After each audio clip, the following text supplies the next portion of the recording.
उत्तर प्रदेश के अमेठी जिला से एक ऐसा वाकया सामने आया है जिसको आप सुनेंगे तो आप भी सुनकर परेशान रह जाएंगे। असल में दोस्तों, उत्तर प्रदेश के अमेठी में एक रेलवे स्टेशन है। रेलवे स्टेशन का नाम है गुरु गोरखनाथ धाम।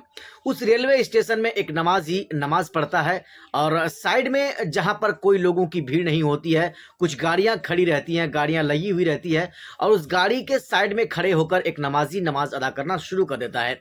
हालांकि वो नमाज अदा कर लेता है और उसको नमाज पढ़ने को लेकर के कुछ लोग वहां पर वीडियो बनाते हैं और उस वीडियो को बनाने के बाद वो क्या करते हैं, जो बीजेपी के नेता है उनको वो वीडियो पहुंचा देते हैं और उस बीजेपी के नेता के द्वारा बयानबाजी किया जाता है।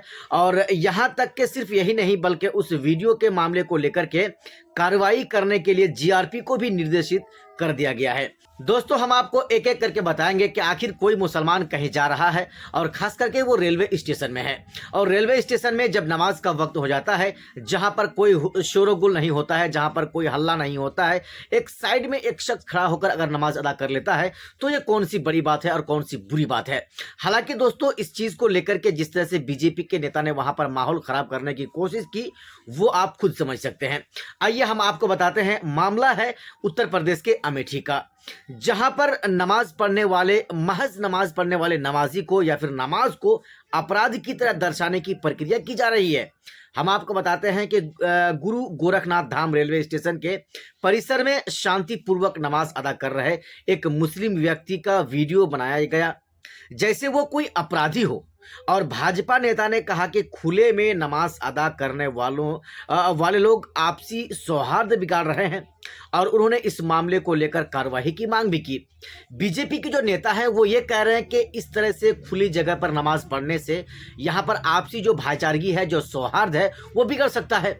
अब जरा आप बताइए, अगर ये मुसलमान, अगर आप जात और धर्म के नज़र से इसको नहीं देखेंगे तो कोई अगर हिंदू ही कहीं जा रहा है, कहीं सफ़र कर रहा है, ये रेलवे स्टेशन ना होकर कहीं अगर कोई बस स्टेशन में अगर है, अगर कोई जो है हिंदू शख्स के कोई शख्स अगर चाहे कि वो बैठकर वो जो है कीर्तन करेगा या फिर वो अपने प्रभु की जो है इबादत करेगा और ख़ास करके वो कुछ अगर वहाँ पर बंदगी करना चाहता है, एक साइड में बैठकर पूजा पाठ करना चाहता है, तो कैसे तो क्या इसमें कोई खराबी है? क्या कोई खराबी नहीं है। लेकिन जिस तरह से कुछ लोग हैं जो आपसी सौहार्द को बिगाड़ने की कोशिश कर रहे हैं, हालांकि वो बीजेपी का नेता ये कह रहा है कि इस तरह से खुलेआम नमाज पढ़ने की ज़रूरत नहीं है, इससे जो सौहार्द है वो बिगड़ सकता है। आप नमाज के लिए मस्जिद हैं, आप मस्जिद जा सकते हैं, मस्जिद में नमाज पढ़ सकते हैं, किसने आपको रोका है मस्जिद में नमाज पढ़ने के लिए? हालांकि दोस्तों, ये कोई बड़ी बात नहीं है।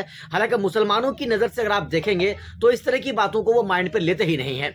जहाँ चाहे वो नमाज पढ़ लेते हैं और जहाँ चाहे अगर कोई हिंदू पूजा भी करता है तो उसको लेकर कोई सवाल नहीं खड़ा करते हैं। लेकिन साहब, ये हिंदुस्तान है और हिंदुस्तान का खास करके उत्तर प्रदेश राज्य है। आपको आज़ादी नहीं है नमाज पढ़ने की। आप स्टेशन के साइड में खड़े होकर आप नमाज तक नहीं पढ़ सकते हैं। अगर आप नमाज पढ़ते हैं तो आपका वीडियो बना लिया जाता है और फिर उस वीडियो को आपसी सौहार्द बिगाड़ने का जो है एक दलील माना जाता है, उसको एक प्रूफ माना जाता है और उसको कार्रवाई की मांग भी की जाती है। बाकी दोस्तों, आइए हम सुनते हैं बीजेपी के नेता क्या कहता है। नमस्कार। आज जायज स्टेशन पर अल्पसंख्यक समुदाय के एक व्यक्ति द्वारा स्टेशन पर खुले में नमाज पढ़ी गई, जो कि कहीं से भी सही नहीं है। नमाज पढ़ने के लिए मस्जिद है, घर पे पढ़ना चाहिए, कहीं भी। लेकिन आप कहीं स्टेशन पे पढ़ रहे हैं, कहीं आप बस में पढ़ रहे हैं, कहीं आप ट्रेन पे पढ़ रहे हैं, जब भी देखो खुले में नमाज पढ़ी जाती है, कहीं मॉल में पढ़ी जाती है। तो सही रूप से अगर कहा जाए तो आपसी सौहार्द बिगाड़ने का काम किया जाता है इन लोगों द्वारा। सही है, आप नमाज पढ़िए, नमाज पढ़ने से कौन रोकता है? आप मस्जिद बनाई गई उसके लिए, आप घर में पढ़िए ना। लेकिन आप जब देखिए खुले में पढ़ते हैं, उसके बाद कहते हैं कि हमें उल्टा सीधा बोला जाता है, हमारे ऊपर उंगलियां उठाई जाती हैं। हम लोग तो खुले में कोई काम नहीं करते हैं।